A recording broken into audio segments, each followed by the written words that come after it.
যুক্তরাষ্ট্রের সঙ্গে যুদ্ধবিরতি ও চুক্তি নিয়ে পাকিস্তানে হতে যাওয়া আলোচনায় অংশ নিতে অস্বীকৃতি জানিয়েছে ইরান। দেশটির আধা সরকারি বার্তা সংস্থা তাসনিম নিউজ তাদের একজন প্রতিনিধির বরাতে এ তথ্য জানিয়েছে।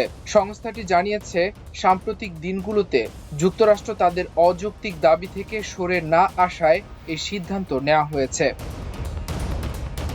তাসনিম নিউজের ভাষ্য, এই কারণে ইরান শেষ পর্যন্ত আজ ঘোষণা করেছে যে বর্তমান পরিস্থিতিতে আলোচনায় অংশগ্রহণ করা কেবল সময়ের অপচয়, কারণ যুক্তরাষ্ট্র যে কোনো উপযুক্ত চুক্তির পথে বাধা সৃষ্টি করছে।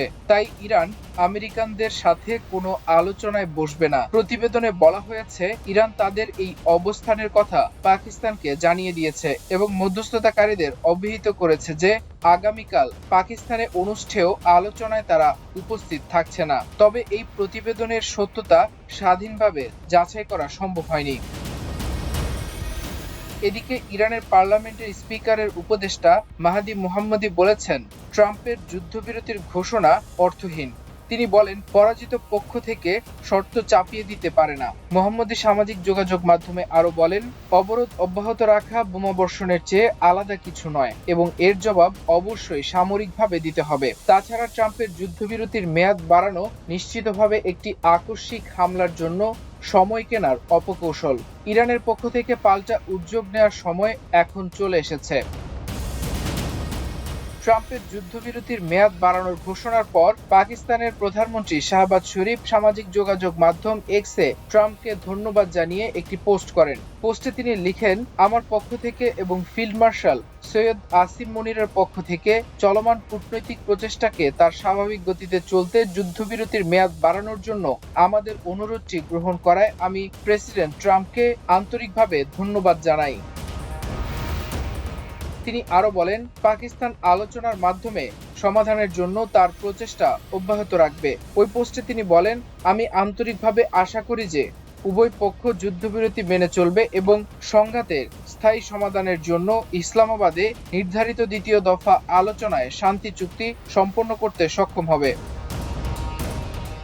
এদিকে যুক্তরাষ্ট্রের প্রেসিডেন্ট ডোনাল্ড ট্রাম্প ইরানের সঙ্গে যুদ্ধবিরতির মেয়াদ বাড়ানোর ঘোষণা দিয়েছেন। একই সঙ্গে মার্কিন সামরিক বাহিনীকে ইরানের বিরুদ্ধে নৌ অবরোধ অব্যাহত রাখার নির্দেশ দিয়েছেন তিনি।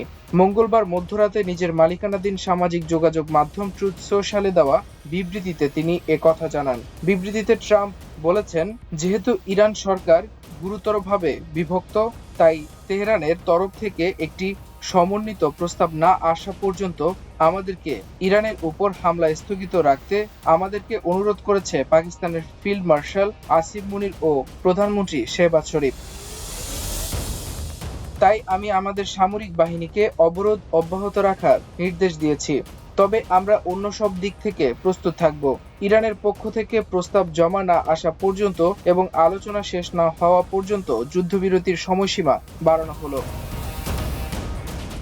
বর্তমানে পারস্য উপসাগরীয় অঞ্চলে উত্তেজনা অব্যাহত রয়েছে, বিশেষ করে হরমুজ প্রণালীকে ঘিরে। বিশ্বের অন্যতম গুরুত্বপূর্ণ এই জলপথে ইরান ও যুক্তরাষ্ট্রের মুখোমুখি অবস্থান বৈশ্বিক জ্বালানি নিরাপত্তা নিয়েও উদ্বেগ তৈরি করেছে।